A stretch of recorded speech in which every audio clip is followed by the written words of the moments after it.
Here on page number 3, point number 1.4, economic activity and non-economic activity. Students, we have done this concept in OCM as well. The same thing we have here is कि जो भी सारी activities human beings करता है during the day is not the matter of study of economics. सारी activities जो human beings करते हैं during the day वो economics का study matter नहीं है, but only economic activities are considered the study matter of economics. Economic activity is कि जो भी सारी एक्टिविटीज़ ह्यूमन बीइंग्स परफॉर्म करेंगे with the purpose of getting the economic benefit, कुछ भी इकोनॉमिक बेनिफिट या गेन अर्न करने के लिए जो इनकम के फॉर्म में हो सकता है या involving the exchange of goods and services हो सकता है, एंड और factors as well as involving the cost is called the economic activity. तो जो भी सारी एक्टिविटीज़ ह्यूमन बीइंग्स करते हैं कोई भी बेनिफिट अर्न करने के लिए, इनकम अर्न करने के लिए या गुड्स को एक्सचेंज करने के लिए, दूसरे गुड्स को खरीदने के लिए, जिसमें कॉस्ट इन्वॉल्व होता है, that is economic activity. Important aspect about the economic activity pertain to the purpose of making the economic gains. Economic activity का पर्पस होता है, क्यों किया जाता है, उसका एम है कि आपको इकोनॉमिक गेन अर्न करना है या सेटिस्फेक्शन अर्न करना है अपनी वांट को सेटिस्फाई करके, या आपका इन्वॉल्वमेंट होता है एक्सचेंज में, गुड्स एंड सर्विसेज एक्सचेंज करते हैं एंड कॉस्ट बेयर करते हैं प्रोड्यूस करने के लिए या उसको खरीदने के लिए, अपनी वांट्स को सेटिस्फाई करने के लिए. This is all is included in the economic activity. Example of the economic activity is eating in a restaurant. आप जो रेस्टोरेंट में खाना खाने जाते हैं, आपका नीड सेटिस्फाई होता है और आपका जो एक्सपेंस होता है वो इनकम होता है रेस्टोरेंट जो ओनर है उसका. तो जो ओनर रेस्टोरेंट चला रहा है, आपको सर्विस दे रहा है, that is economic activity. Second is watching a movie in a theatre. आप जो अपनी वांट को सेटिस्फाई करते हैं, एंटरटेनमेंट के लिए जो खर्चा करते हैं, थिएटर में मूवी देखने गए, तो वो इनकम बन जाता है जो थिएटर का ओनर है, वो जो आपको सर्विस प्रोवाइड कर रहा है. So that is economic activity. Then third is work in one's own farm to exert the labor and get the output. आप अगर अपने फार्म पे काम कर रहे हैं, लेबर दे रहे हैं और उसका आउटपुट आपको मिल रहा है, उसको सेल कर रहे हैं, अपनी इनकम जनरेट कर रहे हैं, then it is economic activity. Get employed in a school to teach. As a teacher अगर किसी स्कूल में काम कर रहे हैं, अपनी सर्विस दे रहे हैं and you get the salary in return, so that is also economic activity. Thus human requirements are plenty and activities for the fulfillment of the requirement through a transaction which involves the cost and benefit on both sides is economic activity. मतलब human beings की जो requirements हैं वो बहुत सारी हैं, wants जो हैं अनलिमिटेड हैं, तो उनको फुलफिल करने के लिए आपको इनकम अर्न करना पड़ेगा. आपको सेटिस्फाई करने के लिए अपनी वॉन्ट्स को आपको पैसे अर्न करने पड़ेंगे और अपनी वॉन्ट्स को आपको अर्न करना पड़ेगा. तो बेनिफिट होता है, आपको वॉन्ट सेटिस्फाई होती है और आप जो खर्चा करते हैं वो किसी और का इनकम बनता है. तो दोनों ही तरफ से इकोनॉमिक एक्टिविटी बोला जाएगा. देन फार्मर है, लॉयर्स हैं, teachers, actors, government, all perform the economic activity. हर एक को इकोनॉमिक एक्टिविटी करना होता है इनकम अर्न करने के लिए, so that they can satisfy their wants. The following chain of activity is another example to clarify the meaning of the economic activity. A farmer needs a motorcycle. In order to earn income to pay for the motorcycle, she works in her farm and sells the output for the money. The seller of the motorcycle who earns the money by selling the motorcycle spends it to fulfil some other want. यहाँ पे example दिया है कि दोनों ही तरफ से buyer seller का activity जो भी है वो इकोनॉमिक एक्टिविटी कैसा बोला जाएगा। तो अगर फार्मर को मोटरसाइकिल खरीदना है तो खरीदने के लिए वो पैसे अर्न करेगा, पैसे अर्न करने के लिए वो अपने फार्म पे काम करता है, जो भी ग्रेन ग्रो होता है उसको आउटपुट को सेल करता है फॉर मनी, और जो उसको मनी अर्न होता है वो सेलर को देके और मोटरसाइकिल खरीदता है। तो इन अ वे फार्मर ने भी इकोनॉमिक एक्टिविटी परफॉर्म किया है फार्म पे काम करके, और उसने मोटरसाइकिल ओनर ने भी एक्टिविटी परफॉर्म किया है by selling motorcycle. Then we have on page number 4 meaning of non-economic activity. Activity which is performed without the specific purpose of obtaining the economic gains. जो economic gains earn करने का motive नहीं रख के आपने जो भी एक्टिविटी किया है वो नॉन इकोनॉमिक एक्टिविटी होता है। It does not involve the exchange of benefit on both the sides. दोनों ही तरफ कोई बेनिफिट एक्सचेंज ऑफ बेनिफिट नहीं होता है, जैसा फार्मर और मोटरसाइकिल सेलर के केस में था, एग्जाम्पल में था कि दोनों ही तरफ से एक्सचेंज हो रहा था बेनिफिट। फार्मर को मोटरसाइकिल मिला और सेलर ने अपना मोटरसाइकिल बेच के उसने इनकम अर्न किया, तो दोनों ही तरफ से एक्सचेंज हुआ benefit, that is economic activity. For example charitable activity और activities which are done out of love. जो भी सारी एक्टिविटीज आप करते हैं जो इकोनॉमिक गेन नहीं होता है बट आउट ऑफ लव या अफेक्शन या कंपैशन का रीजन होता है, एम होता है, वो सारी एक्टिविटीज नॉन इकोनॉमिक एक्टिविटीज हैं।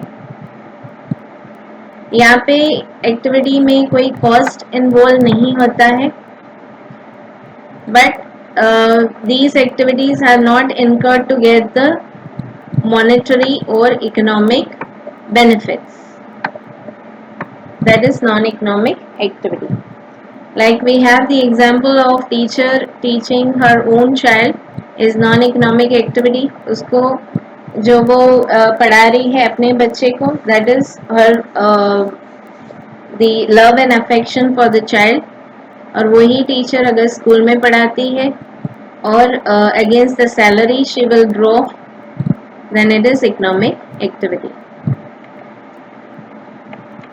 Then next concept is the microeconomics and the macroeconomics. Economic analysis is done to study the individual economic unit. अगर आप स्टडी करते हैं इकोनॉमिक्स में किसी इंडिविजुअल इकोनॉमिक यूनिट को तो फिर वो माइक्रो इकोनॉमिक्स है। अगर आप स्टडी करते हैं इकोनॉमी एज अ होल, पूरी इकोनॉमी को लेके आप एज अ होल स्टडी करते हो तो वो मैक्रो इकोनॉमिक्स है। तो एंटायर इकोनॉमिक स्टडी जो है उसको आप इकोनॉमिक को स्टडी करते हैं दो पार्ट्स में, that is macroeconomics and microeconomics. Micro जो है small concepts, individual unit study करता है, जैसे कि demand in the market, demand for the particular product in the market, supply of the product in the market, determination of the price in the market, ये सारे micro concepts हैं। Whereas macro is large concept जिसमें आप overall economy को study करते हैं, unemployment, national income are the study matter of macroeconomics. Microeconomics जो है स्टडी करता है या एनालाइज करता है इंडिविजुअल यूनिट को इकोनॉमी में, एंड वो स्टडी करता है रेशनल बिहेवियर को। Rational is the optimum behaviour, सही बिहेवियर किसी भी इंडिविजुअल यूनिट का।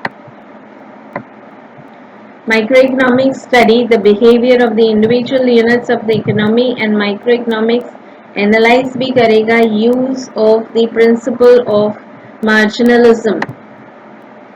मतलब कि इंडिविजुअल यूनिट जो है, कोई भी इंडिविजुअल यूनिट जो आप स्टडी कर रहे हैं तो वो डिसीजन कैसे लेता है, उसके पास अगर दो ऑप्शंस हैं कि पर्टिकुलर पीस ऑफ लैंड पे अगर आप फार्मिंग भी कर सकते हैं और आप बिल्डिंग भी कंस्ट्रक्ट कर सकते हैं, उसका दो यूज़ है, आपके पास दो ऑप्शन है, तो कौन सा ऑप्शन आप चूज़ करते हो और वो ऑप्शन चूज़ करने के लिए आप क्या सोच के वो डिसीजन लेते हैं, that is the principle of marginalism. किस तरीके का बिहेवियर किसी भी इंडिविजुअल यूनिट का होता है डिसीजन जब उसको लेना है, दो ऑप्शंस हैं, दो से ज़्यादा, एक से ज़्यादा ऑप्शंस हैं तब। So that is the study matter of microeconomics. The unit of demand analysis is the consumer. मतलब कि आप कंज्यूमर के बिहेवियर को स्टडी करते हैं जब आप डिमांड को एनालाइज करते हैं in the market. Then supply analysis is the firm, मतलब फर्म के बिहेवियर को एनालाइज करते हैं जब आप सप्लाई को स्टडी करते हैं in the market for the particular product. And that of the labour in the market is the labour, मतलब लेबर के बिहेवियर को एनालाइज करते हैं इन द मार्केट जब आप लेबर एनालिसिस करते हैं। एंड द एग्जांपल्स आर कि subject of the price determination of a product, जब प्राइस डिटरमाइन होता है किसी भी प्रोडक्ट का मार्केट में कि कितना प्राइस होना चाहिए उसका, तो वो डिटरमाइन होता है, that is micro economics. Equilibrium output level कितना होना चाहिए फर्म का, फर्म को कितना प्रोड्यूस करना है तो उसको maximum satisfaction, maximum profit earn हो सकता है। Then marginal productivity is, marginal is the small change या इंक्रीज या डिक्रीज इन द प्रोडक्टिविटी, कितना फर्म को करना है कि वो प्रॉफिट अर्न कर पाएगा। एंड वेज डिटर्मिनेशन, लेबर को कितने वेजेस दिए जाएंगे, that is depending on the efficiency and the demand of the labour. तो ये सारा जो यूनिट्स हैं, जो कॉन्सेप्ट्स हैं, these are all microeconomic study. Then microeconomic study has the set of scientific principle which is showing the behavior of the individual units. मतलब कि कोई भी इंडिविजुअल यूनिट है, जैसा कि प्राइस डिटरमाइन होता है मार्केट में, दैट इज इंडिविजुअल यूनिट। या आपके पास दो ऑप्शन होते हैं कि आप कॉलेज जाएंगे या मूवी देखने जाएंगे, तो आपका जो बिहेवियर होता है, आप मूवी का ऑप्शन छोड़ के कॉलेज जाते हैं तो आप साइंटिफिक प्रिंसिपल अप्लाई करते हैं, फिर आप ये बिहेवियर करते हैं। आप साइंटिफिक प्रिंसिपल अप्लाई करते हैं मतलब cause and effect, that is the scientific principal. कि अगर कॉज एंड इफेक्ट मतलब कि अगर आप कॉलेज नहीं जाके मूवी पे जाते हैं तो उसका कॉन्सिक्वेंस क्या होगा, आपका लेक्चर मिस होगा, लेक्चर मिस होगा तो आपके परफॉर्मेंस पे इफेक्ट होगा। तो ये कॉज एंड इफेक्ट इज आपका जो परफॉर्मेंस पे इफेक्ट हुआ, दैट इज द इफेक्ट। और उसका कॉज क्या था कि आप मूवी पे चले गए कॉलेज छोड़ के। तो जो आप बिहेवियर करते हैं, ह्यूमन बीइंग्स का बिहेवियर होता है या इंडिविजुअल यूनिट का बिहेवियर है, that is based on the scientific principle cause and effect relationship के ऊपर। Then macroeconomics studies the issue, जो मैक्रो इकोनॉमिक्स है वो स्टडी करता है इश्यूज जो इमर्ज होते हैं from the entire economic setup overall, और उसका इफेक्ट या इम्पैक्ट होता है एंटायर इकोनॉमिक सेटअप के ऊपर, दैट इज मैक्रो। एग्जाम्पल है determination of the national income, जब unemployment, poverty, growth rate and the demographic profile of the population. Unemployment economy में कितना है, that is also the study matter of macro. Poverty calculate करना, measure करना, या growth rate and population का कितना growth rate है या उसका क्या demographic profile है, कितना demographic is कितने male है कितना female है, that is the study matter of macroeconomics. Macroeconomics analysis has helped to give the principle for resource management to increase the national income. जो आप मैक्रो इकोनॉमिक्स स्टडी करते हैं उसकी वजह से नेशनल इनकम जो है उसको आपको इंक्रीज करना, मैनेजमेंट करना वो इजी हो जाता है। पॉपुलेशन अनएम्प्लॉयमेंट का प्रॉब्लम आप रिड्यूस कर सकते हो, पॉवर्टी रिड्यूस कर सकते हैं, इन्फ्लेशन को डील कर सकते हैं। So macro economics analysis is helpful in solving the macro problems जो इकोनॉमी में एग्जिस्ट करते हैं। However, the behavior of the individual economic units जो हैं, जो आप माइक्रो स्टडी करते हैं, इंडिविजुअल इकोनॉमिक यूनिट्स को स्टडी करते हैं, उसका असर होता है मैक्रो इकोनॉमिक पैरामीटर्स के ऊपर। इसीलिए ज़रूरी हो जाता है कि जब आपको मैक्रो इकोनॉमिक पैरामीटर्स या बड़े प्रॉब्लम्स हैं इकोनॉमी के अंदर, उनसे रिलेटेड अगर आपको कोई भी डिसीजंस लेने हैं, वो प्रॉब्लम्स को सॉल्व करना है, तो इंडिविजुअल इकोनॉमिक यूनिट्स या माइक्रो इकोनॉमिक स्टडी करना ज़रूरी हो जाता है।